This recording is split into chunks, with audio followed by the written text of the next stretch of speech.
We strike the gong 3 times, once in memory of those who have come before us, once in honor of those who are here today, and once for those in the future. Good morning. My name is Kathy Mitchell, and this is Sunday, August 18th, 2024. Larry High and I are your service leaders for today.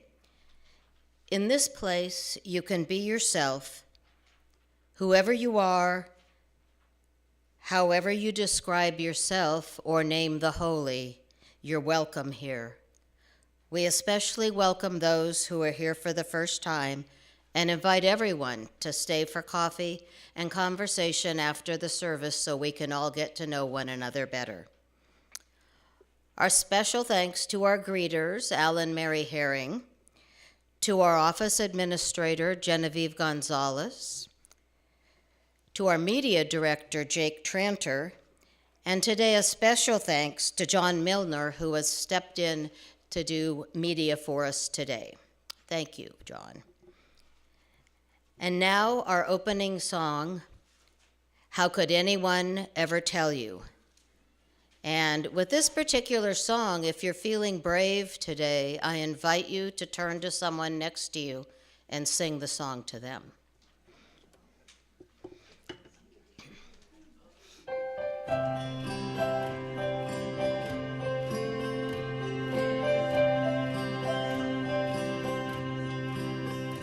How could anyone ever tell you you were anything less than beautiful? How could anyone ever tell you you were less than whole? How could anyone fail to notice that your loving is a miracle? How deeply you're connected to my soul.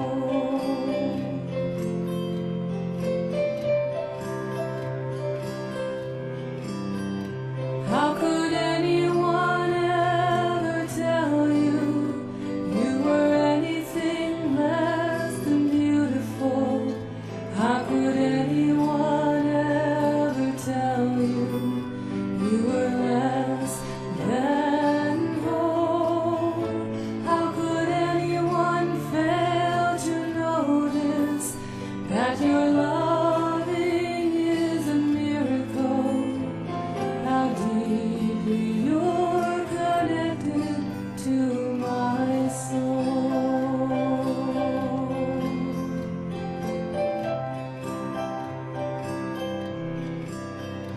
How could anyone ever tell you you were anything less than beautiful? How could anyone ever tell you you were less than whole? How could anyone fail to notice that your loving is a miracle?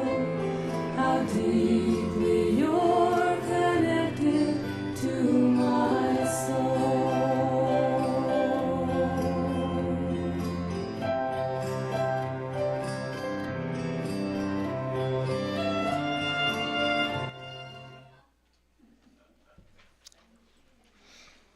Thank you, everyone. We light the chalice today with these words from John Murray. We shall all be happy. We were made for happiness.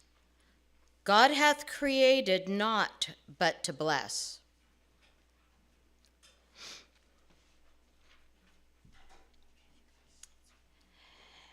And now we move in compassion for those in need, those who are ill and without shelter. Our congregation service to the larger Roseburg community is to collect food and money for the Fish Food Pantry.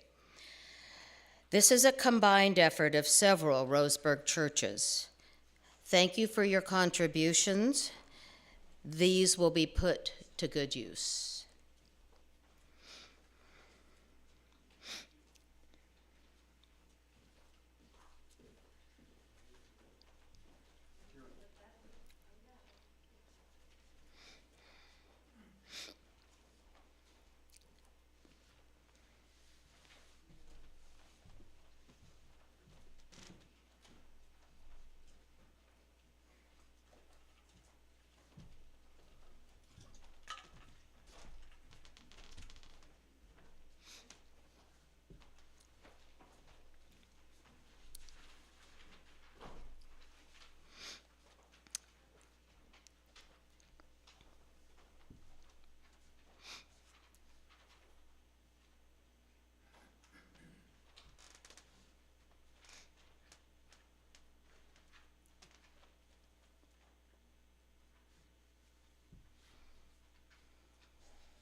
We take this time to share joys and concerns regarding significant events in our lives. I invite those who wish to light a candle to form a line to my right.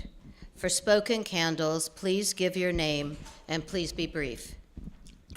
For those with spoken candles, please be brief.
now it's time for our church offering. The offering is a sacrament of the Free Church.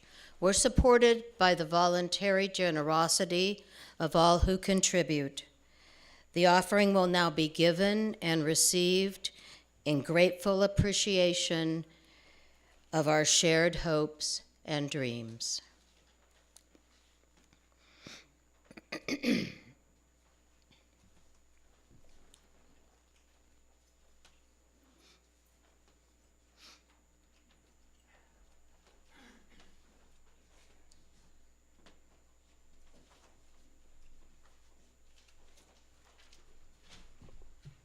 For the gifts we have received, may we be truly grateful.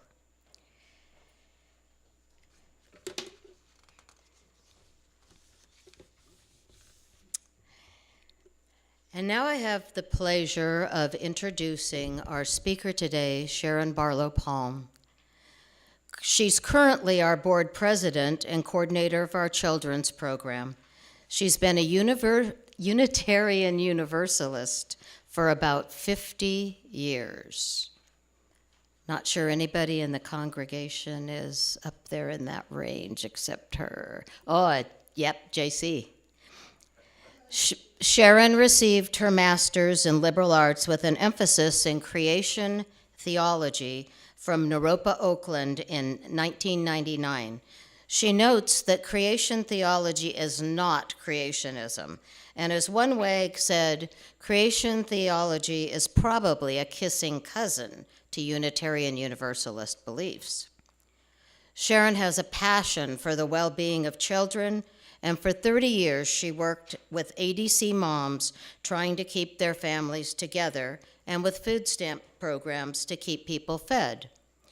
She says, "I dislike it when someone generalizes about the poor. I've worked with well over 2,000 individuals, each of whom has their own story." She sees Unitarian Universalist faith as a haven for liberal, progressive, spiritual, and truth seekers.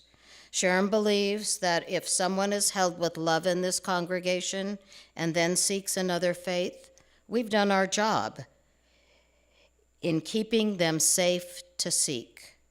Love will guide us. Sharon also says, "I've come back to Roseburg to live 5 times, and this time I am here to stay." That's what she says, and I believe it. And now you have a story for us, Sharon. And I believe Larry has a mic if you want to tell the story from down there. Okay, boys, would you, one of you anyway, hold up the timeline and show them where we are? I'm going to do the story from down here. Oops, excuse me.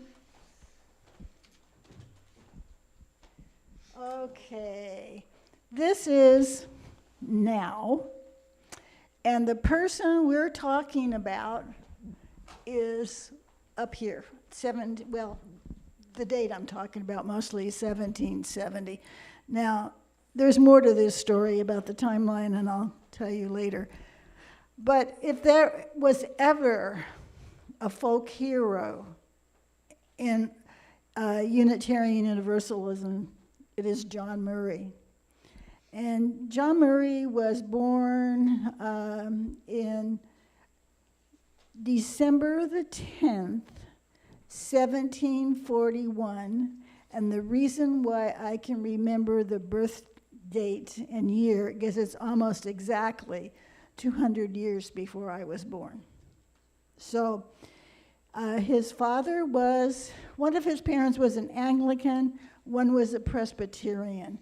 And now, the facts in this story may not be correct, but the story is true. And I got it from several different sources. So I had to kind of piece them together.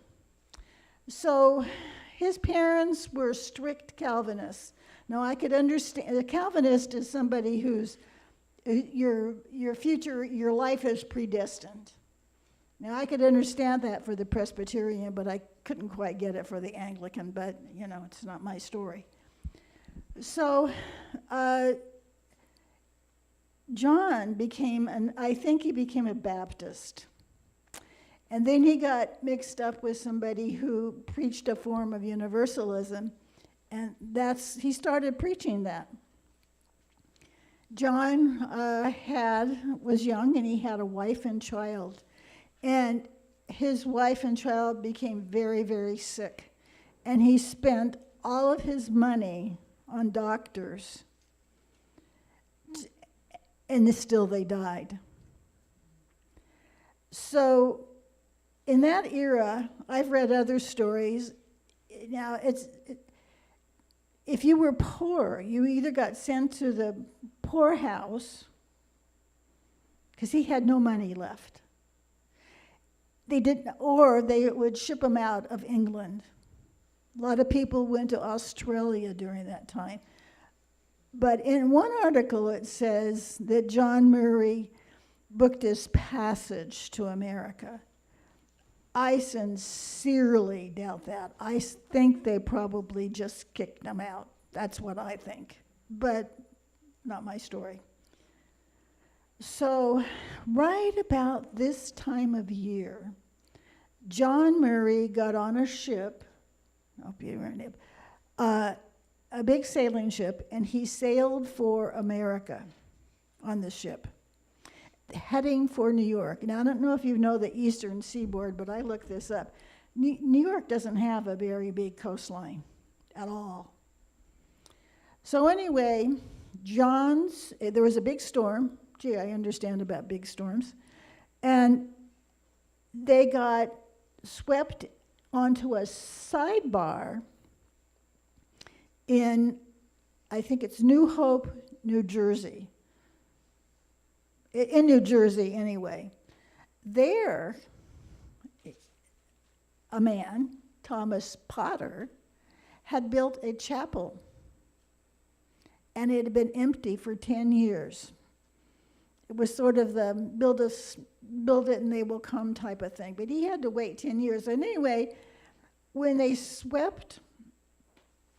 when they got onto the sandbars, John Murray was one of the people who got sent ashore. And of course, Thomas Potter was thrilled about this. So they met up, and he said, "Oh, you're just what I've been waiting for," And John Murray said, "No. I'm not going to preach. I'm done with preaching." Well, John Murray and Thomas Potter had a wager. And the wager was that if the boat was still on the sandbar Sunday, John Murray would preach. And he did, because it was still on the sandbar. So that was right about this time of year, and on September the 13th, 1770, John Murray preached his first sermon on universalism in America. And he stayed there in New Jersey for about 4 years, and then he left. He went to Gloucester, Massachusetts, and eventually to Boston, and had a ministry there. So we celebrate his being the founder of universalism. And I think for me what's particularly notable, it isn't always, I've read a lot more about John Murray, and a lot of universalism wasn't so joyful, but I think the main value I see is joy, as he mentioned in the quotes. So, but I always feel a little bad. Can one of you tell me who doesn't get much credit in this story?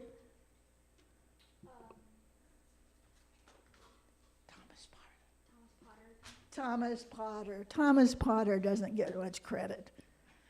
But John Murray is one of our folk heroes. In fact, probably one of the few I can think of.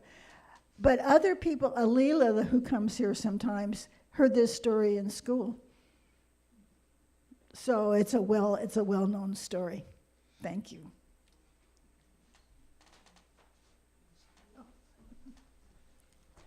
And now Sean has an anthem for us.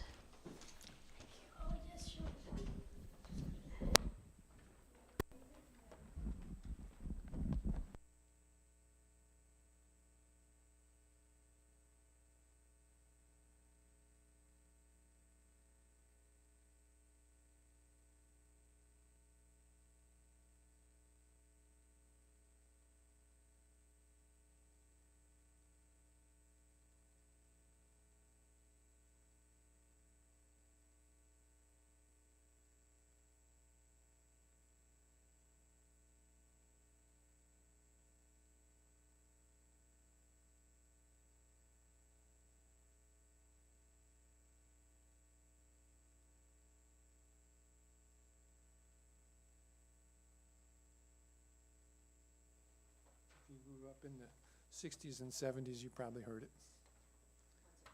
Once or twice. And I invite you to sing along. Teach your children.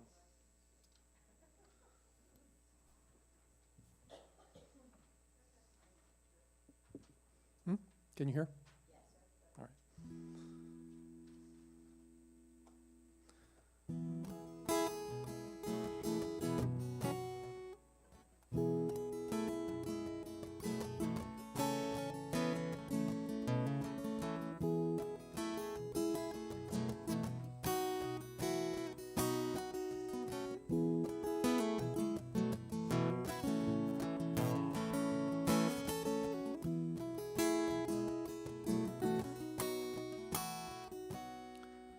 You are on the road, must have a code that you can live by, and so become yourself, because the past is just a goodbye.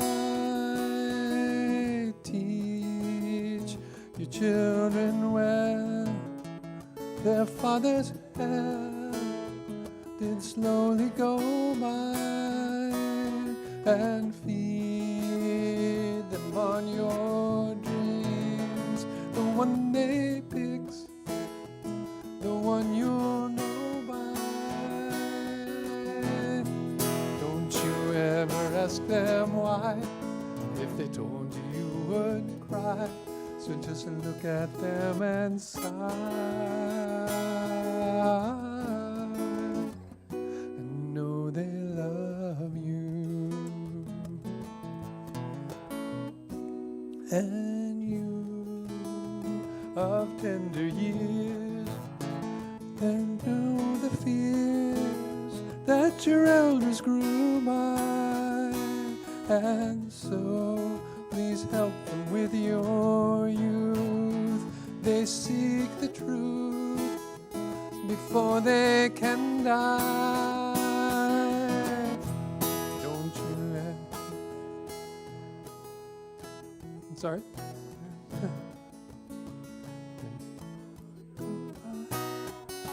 And feed them on your dreams. The one they picks, the one you'll know by. Don't you ever ask them why. And if they told you, you would cry. So just look at them and sigh, and know they love you, and know they love you, and know they love you.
First thing I want you to do, though, is notice the front of your order of service. It's the tree of life. And when I first became a UU in Portland, there was a huge wall hanging, not this one, but of the tree of life. And I always now associate it with Unitarian Universalism. So,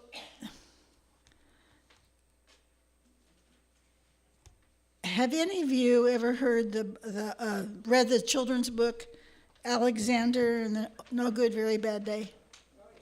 Oh, yeah. How about you guys? Have you? Yep. Okay.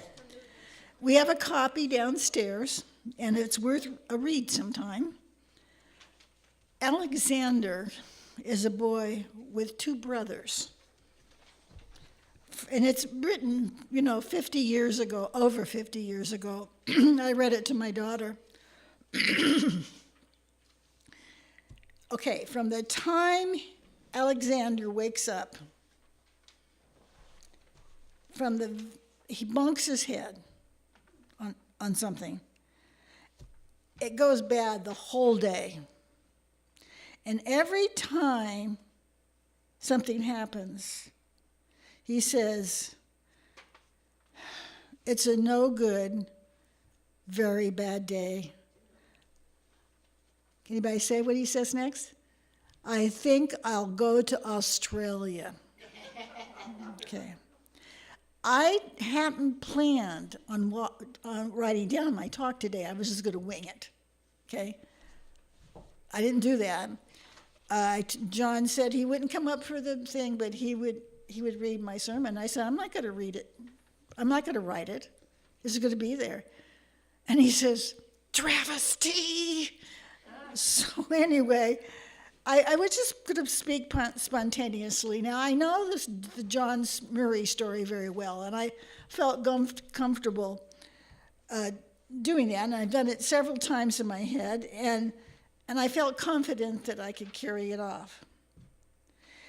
However, I came yesterday to church to set this up and spruce up the timeline a little bit. So I came to church. I went downstairs to a flooded basement. There was no way Charles and I, old people that we are, could clean up the mess by ourselves. So I called John. And he came. And so the three of us worked on it for a couple of hours and got a lot done, but I said, we're going home. We're old people. I don't want my husband to have a heart attack. I've only had one nice husband, and he's it, and I don't want anything to happen to him. So, and I called a couple of board members to see if we should consider closing or not having services for today. We talked about, no, we'll have it. It didn't flood up here. Well, if it flooded up here, the whole building would be gone, but okay. So I found out that a couple of my friends, one of my friends was out of town, and I didn't think many people would show up for this particular sermon because a lot of people say, family ministry, so I don't need to know about family ministries, So I was disappointed. And I was afraid it would be nearly empty in here, but I appreciate all of you that have come. But the reason why the chairs in the back are facing the back so that it would be more people that were here this way, because I didn't want this empty space all around me. But that all day yesterday, as I was sloshing through the water,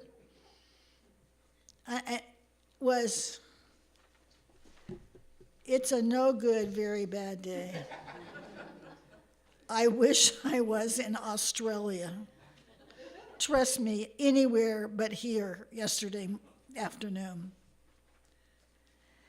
I hadn't planned on mentioning Alexander and his bad day. And after taking a very long nap, because I was exhausted after 2 hours of trying to clean up water, I'm not the most energetic person in the world. And Alexander was a young boy, and I'm an old woman. But we had similar experiences. I think the human experience transcends all ages, and that gets us to family ministries. Last year, when the RE committee prepared for the upcoming, this is 2023, we were getting ready for the upcoming year, and we built it so they would come, and they didn't. And the room was clean and ready. Books were put into categories. Children came, but only occasionally. Nobody came consistently, just here and there. But remember, Thomas Potter's chapel sat empty for 10 years. One committee meeting I felt really dispirited. I felt just awful. What are we going to do? I didn't want to, ever mindful of the budget. I didn't want to hire somebody and then have nobody come. We were paying for nothing. Not that the person was nothing, but we needed somebody here. So we looked at each other. Now, this is how I remember it, JC and Kathy, you were both there. We recognize that all of us are families, regardless of how our household is configured. We're all families. We're each a family. A single person is a family, wherever it is. And we've been reminded many times in pop culture that we all have an inner child. So religious exploration is still the major focus, probably, of family ministries. But we also have in mind intergenerational services like this one, and intergenerational activities, which can be either after church or some other time. Now, coincidentally, right as we decided that, there were several events scheduled around this time that we didn't schedule, but other people did, and we just couldn't fit ours in. So we haven't exactly done that part. We have had intergenerational services. Now, I just remembered, I forgot to do the meditation. Maybe we'll do that later, okay? Because it's important, and the boys know how to do that. And in a few minutes, we are going to have an activity. Now, you knew you were going to do something different today, right? You're not surprised, right? That's going to get you up and moving. Perhaps talking to somebody you don't know. And doing something different. But I'll explain that before we start. Now, maybe we'll have a little hilarity. I'm all for hilarity, okay? So what I want you guys to do, because I thought you'd be down there, but can you come up here? We can all stand by this thing. So, Levi, over here. What's the first thing we do when we go downstairs? We get the chalice. You get the chalice. Levi's usually the one that runs for that. And we do what? Meditate. Well, we do that too, but what do we do with the chalice? Light it. Light it. So you want to light it? Sure.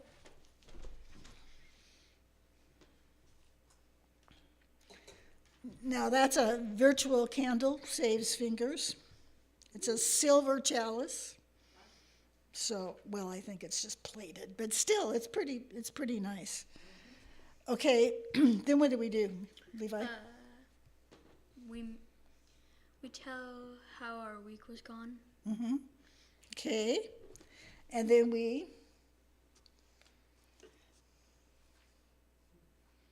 decide if we're going outside, right?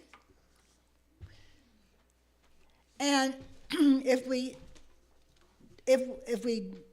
stay in, we talk about, I try to do what we talk about based on what the sermon was. And what do we do? What do? You do, because I don't have a mother that's here. But anyway, what do you do after you get out of here? Ask your mother. We ask our mother What she learned. what she learned. Okay, I asked them to ask their grown-ups what they learned. It's a two-way street, guys. We talk back and forth. So, and then we listen for closing circle. Yeah. That's really, I want the kids to remember that and to be part of that. I know Levi asked me last week, yeah, it was last week, well, can we vote on the color? And I said, of course. You know, you have to look at the walls too. And as Dennis pointed out, we're all part of this. So I think we'll do the meditation right now, right before the activity. What I'd like for you to do is take a second, minute, whatever, and think about what it is that you would have liked someone in your life to have said to you when you were small. Now, for me, I know I would have liked to have heard something like, "Oh, darling girl, I love you so much." I never heard anything like that. So, I'm sure my parents loved me, but they just didn't know about stuff like this. Okay, so think about what you would have liked to have heard. Then we're going to meditate. And what do we do when we're meditating? Watch our breath. We watch our breath. We watch our breath. They know that. They know this stuff. So Levi is going to count, and he's going to count to 10, and then back down again. And while he's doing that, I would like for you to watch your breath. Okay? Want to get up here and count? Sure. We're all about the same height now, so. Well, now he's bigger.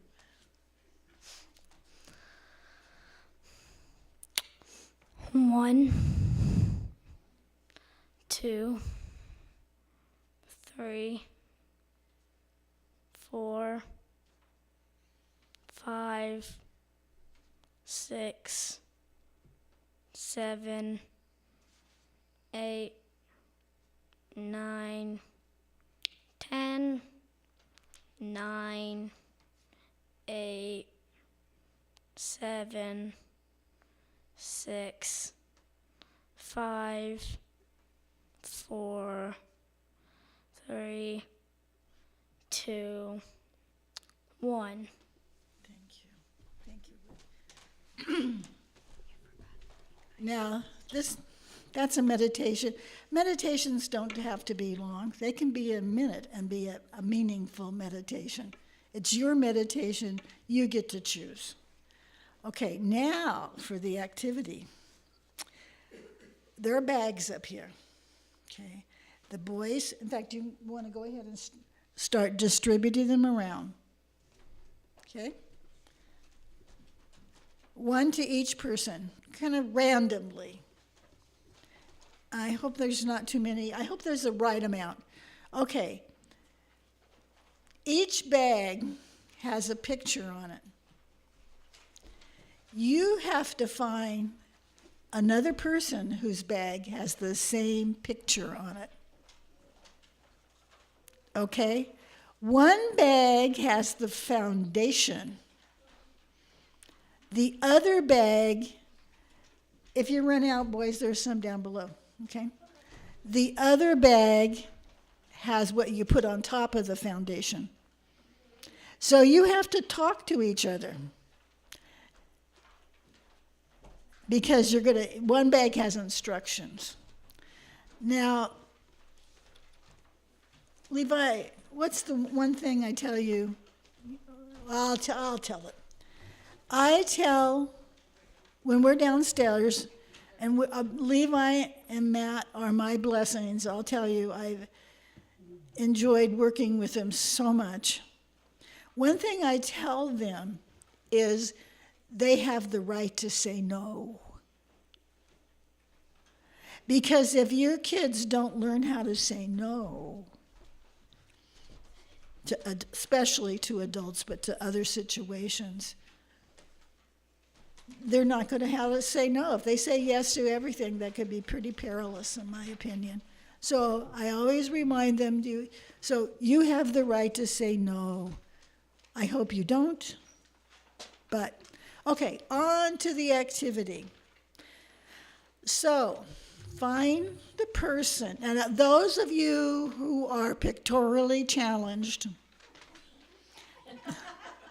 there are numbers at the bottom of the bag. You can't lose in this activity. You cannot lose. Okay, find your person.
Does everybody have a partner? By the way, these are all magnets. So,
Okay, we'll give it about maybe 5 more minutes for people to get done. And then if you're not through, you can just take the bag and finish it at home.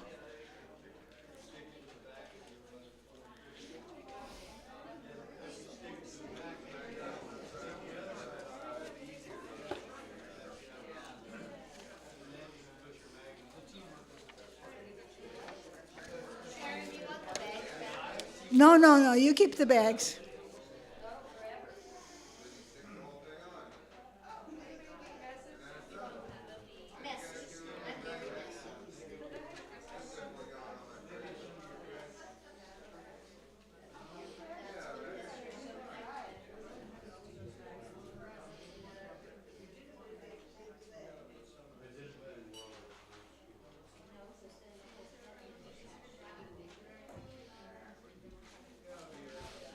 Okay, we're about ready. We're about ready for sermon conversation. If you're not finished, you can just, well, keep the bag regardless, but you could put it in the bag, take it home, and finish it. Did you get finished, Sean? Yeah? Okay. It looks like almost everyone is successful. Okay.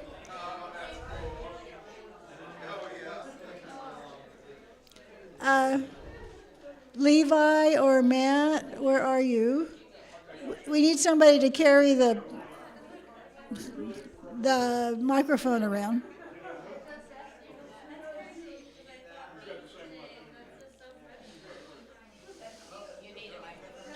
Well, I want, yeah, one of the boys or somebody should carry.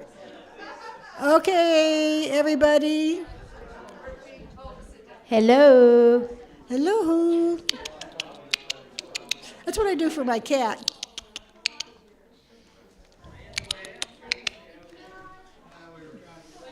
Okay.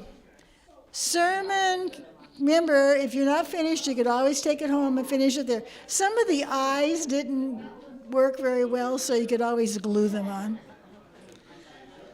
Okay. Okay, would you get the, wait a minute, Levi, Matt, would you carry the microphone around? Did everybody, most people meet somebody they didn't know? Because Sharon wants you to carry it. Some of you did, some aren't listening. Okay, any comments about, sweetheart, it's down there. It's fun. It was fun? Good. John? My partner Kathy Mitchell has beautiful hands. Oh, okay, Kathy has beautiful hands. Boop, boop, boop. Okay, anybody else? JC? We had to figure out which side was the magnet. Ah, Something, it was that would tell you that, finding, so actually, the coffee pot didn't work at all, but the sink was fine. oh, really? Okay. So I figured out which side is the magnet. My partner was Ruth, and it worked out pretty well for us. And my comment to her when we finished was, we must do this more often. I mean, that to me, this whole thing is so universalist. Like when we go downstairs, I try to go, first of all, I want to honor the presence of the children that are there. So, you know, I don't have something they have to do. If they want to go outside, we do that, if it's nice. I mean, this is Oregon, folks. You don't get that many days outside that are really good. So if it's nice, we do that. But I really personally want to honor them also. It isn't all me. They don't have open brains, and I'm dumping information in. But with few children there, that's quite possible. But it is, if I didn't realize there would be kind of a split between RE programs. I mean, I just didn't think about it. But could be a split. I'm not saying there are. But to me, probably the Unitarian way is to give them information. And the Universalist way is to involve them in joy. And I loved seeing all of you smile and get with it and meet people.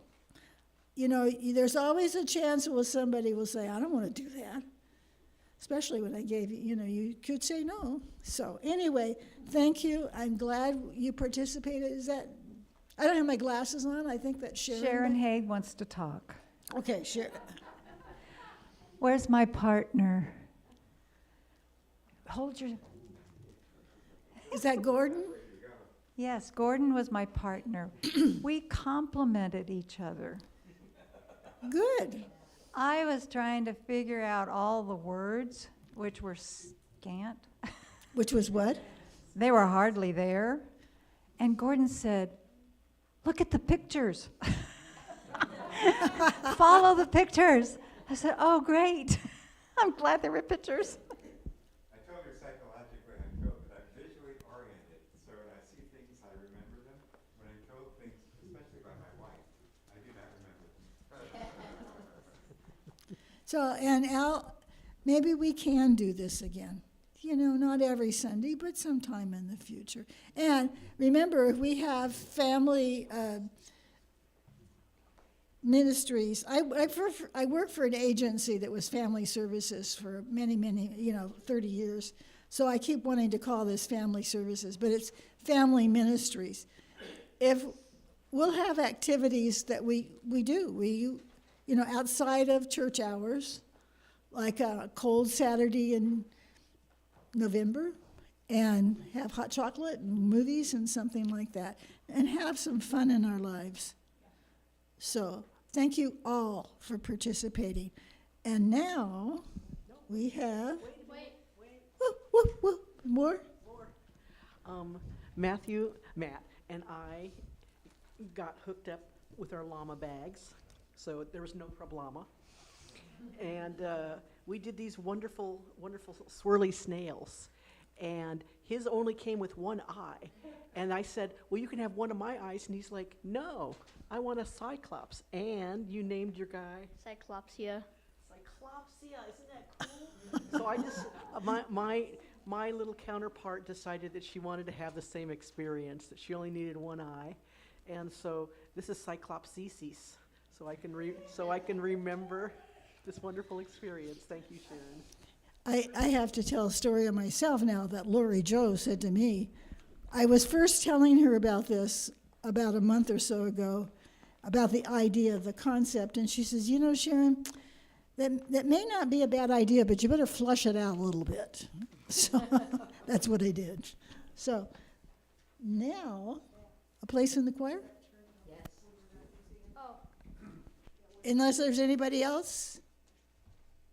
Okay, we're going to have, are you, Matt and Levi, are you going to help Sean?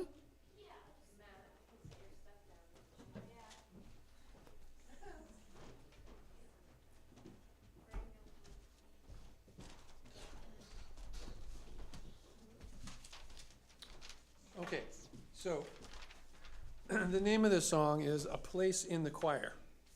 And the idea is that everyone has a place in the choir, because we are all God's critters. Shall we all stand? I think that would be Can helpful. we sing along? I think that would be very appropriate, yes.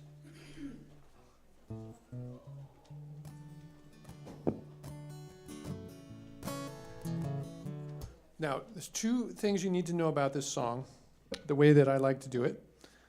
And one of them is that it's not only singing, it's also hand clapping or any kind of body percussion. You could stomp your feet, whatever you got, okay? Whatever kind of pause you got. That comes at the end of every chorus, and the chorus is in between every verse. So when we get to the words, some just clap their hands or pause or anything you got now.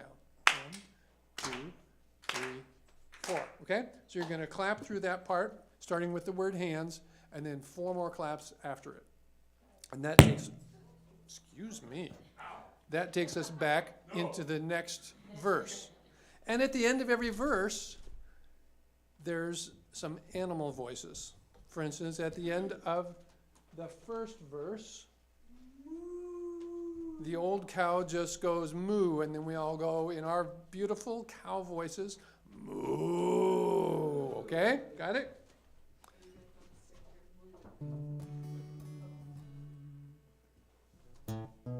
All God's critters got a place in the choir. Some sing low, some sing high, some sing out loud on the telephone wire. Some just clap their hands or paws or anything you got now. You got it, okay. Listen to the bass, it's the one on the bottom where the bullfrog croaks and the hippopotamus moans and groans with the big to-do. The old cow just goes moo, moo. All God's critters got a place in the choir. Some sing low, some sing high, some sing out loud on the telephone. Some just clap their hands or paws or anything you got now. The dogs and the cats, they take up the middle while the honeybee hums and the cricket fiddles, the donkey brays and the pony neighs. The old coyote howls, ow! All God's critters got a place in the choir. Some sing low, some sing high, some sing out loud on the telephone. Some just clap their hands or paws or anything you got now. Listen to the top where the little birds sing on the melody with the high notes ringing. The hoot owl hollers over everything. The daybird disagrees. Oh, oh! All God's critters got a place in the choir.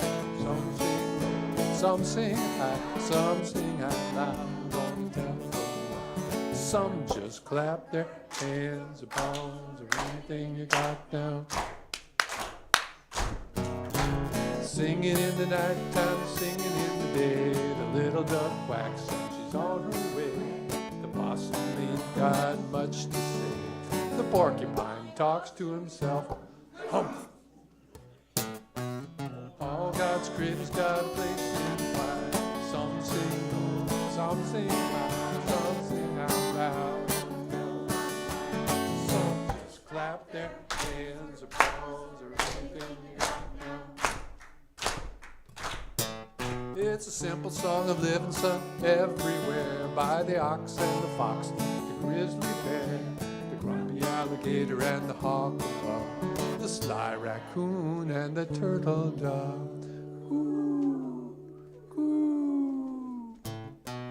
All God's critters got a place in the choir. Some sing low, some sing high, some sing out loud. Some just clap their hands or paws or anything you got now. That's it. Thank you. Good job.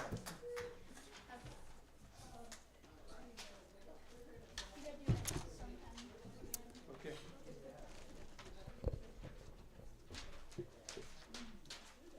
We have closing words as we extinguish the chalice. These words are from Margaret Mead. I was wise enough to never grow up, while fooling most people into believing that I had. And now we form our closing circle and sing together, Go Lift It Up.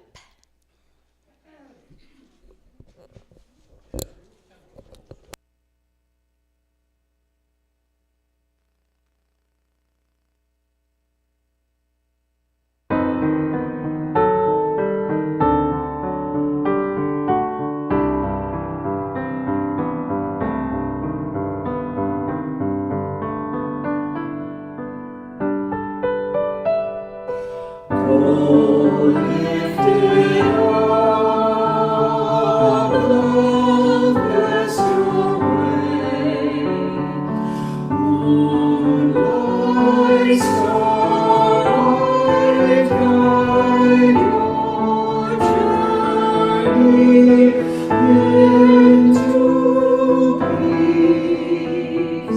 Thank